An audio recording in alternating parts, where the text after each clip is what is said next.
Mi aporte al tema del arte renacentrista obedece a la investigación de la señora Julia Máxima Uriarte, que hizo una publicación que su última edición fue el 22 de octubre del 2019.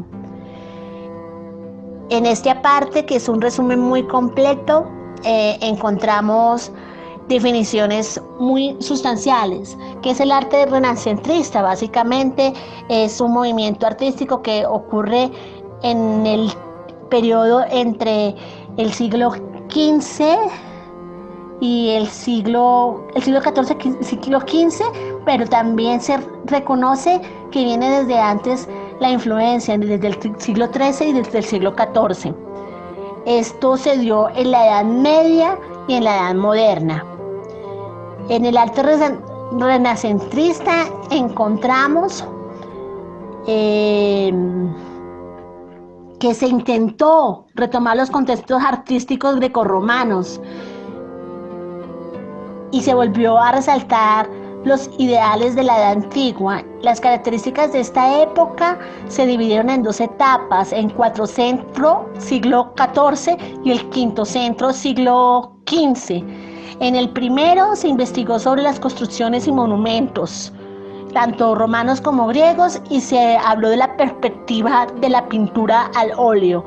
En el Cinquecento, pues ya con mayor madurez, se empieza a hablar del arte con profundidad, y ahí nacen grandes expositores como Shakespeare, Miguel Ángel, Da Vinci, Miguel Cervantes Saavedra, entre otros. Ahí ya se habla del descubrimiento y del hombre, del descubrimiento del hombre y del mundo, entendiéndose que en la época la palabra hombre definía lo que es la humanidad, lo que es la ciudadanía. La palabra hombre definía todo lo que hacía referencia a la existencia de la persona de manera integral. Ya no pensamos eso, ya sabemos que la palabra hombre no define humanidad. En ese proceso ocurre el descubrimiento de América. El descubrimiento de América pues le da a la época medieval el fin, porque empieza un cambio en la experiencia de la humanidad, en la experiencia del hombre. Así lo afirman ellos. En la experiencia de la existencia se percibe un cambio que comenzó pues a crecer desde la individualidad, desde la mente y desde las propias limitaciones investigativas que podríamos tener en cuanto al descubrimiento. Pues ya como lo había dicho la profesora, el descubrimiento de América no fue tal, sino fue un accidente. Sin embargo, los libros de historia repiten una y otra vez que hubo un gran descubrimiento, cuando ya tenemos conocimiento que eso no fue así, simplemente fue un azar. El tema es que descubrimiento no. El hecho de que se encontraran con el continente americano sirvió para empezar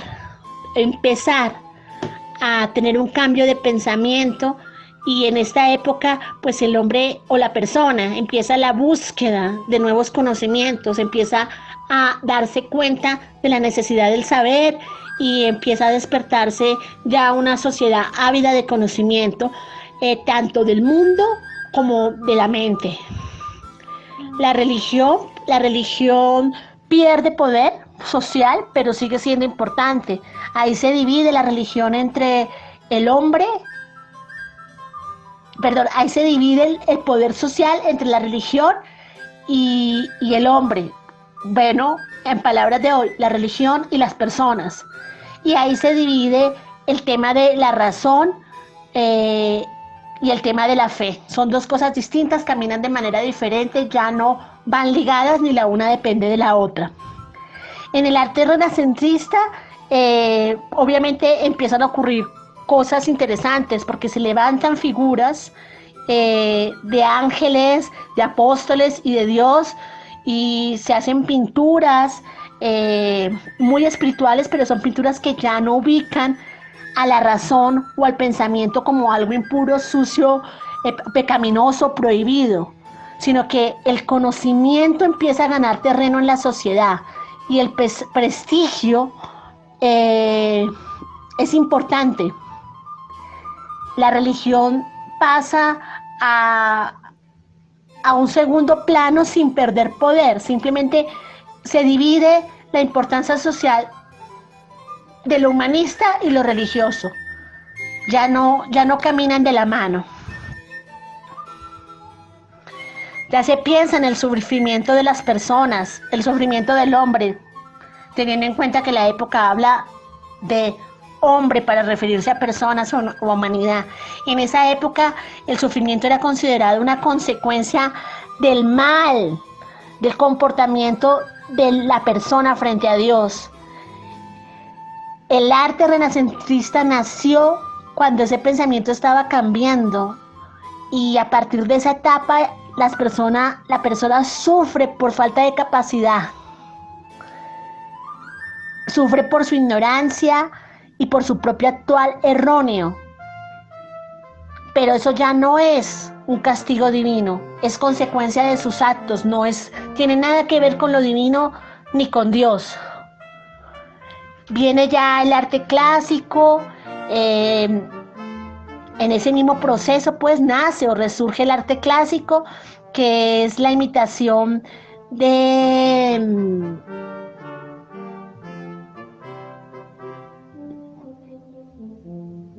pues no precisamente es una imitación, conserva cosas, pero no es una imitación, rescata el movimiento y resalta las costumbres y estilos clásicos sin imitar. Por medio de investigación, de reinvención, empieza a trabajar el arte greco-romano sin imitarlo. Nuevas versiones. Los conceptos que definen lo clásico dentro del estilo greco-romano, con un enfoque también científico. Habla del orden, de la proporción, de la armonía, el ritmo, habla de medida, de simetría, de perspectiva, y habla de algo que es euritmia, que la euritmia es una palabra griega que habla de la composición o del tipo de armonía de las líneas, los sonidos, los colores y las proporciones. Euritmia, espero esa palabra recordarla más adelante. La pintura es muy, muy importante. La pintura es expresión, y ahí empieza a generarse grandes pintores en Italia. Masaccio, Paulo Coelho y Angelico. En la segunda etapa, que surgieron artistas como Piero Della, Francesca y Sandro Botticelli. Ahí empiezan a haber técnicas que son renovadas, fueron utilizadas en la época, el fresco, el óleo, el temple. Obviamente fueron fundamentalmente religiosas muchas obras, y hubo un surgimiento también de mitología, de temas y relatos alegóricos. Se hizo foco en la composición central del tema, pero en el uso del color, era muy importante el uso del color y las formas. Se usaban techos, lienzos, paredes, eso era muy, muy importante. En el siglo XV aparecen en escenas, pues, los magníficos Leonardo da Vinci, Rafael Sanzio y Miguel Ángel Buonarroti. Yo no me sabía el apellido de ellos. Y bueno, aparece la arquitectura y la escultura. Hace mucho énfasis en la arquitectura y escultura religiosa, pero también se trabaja mucho lo laico y lo urbano. Los constructores principales fueron los arcos, las columnas, las cúpulas.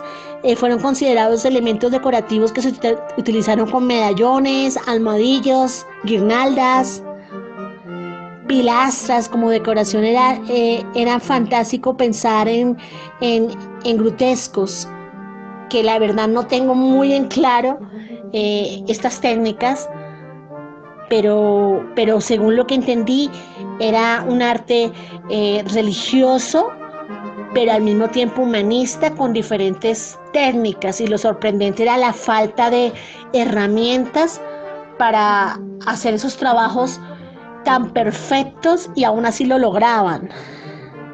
En ese momento nos promocionó el arte con figuras muy importantes y poderosas. Eran los reyes, los príncipes y los nobles los que encargaban este tipo de arte, de decoración para las iglesias y para pues todas sus construcciones personales. Para ellos era importante que los lugares fueran de reconocimiento a través del arte. Eh, Básicamente es eso.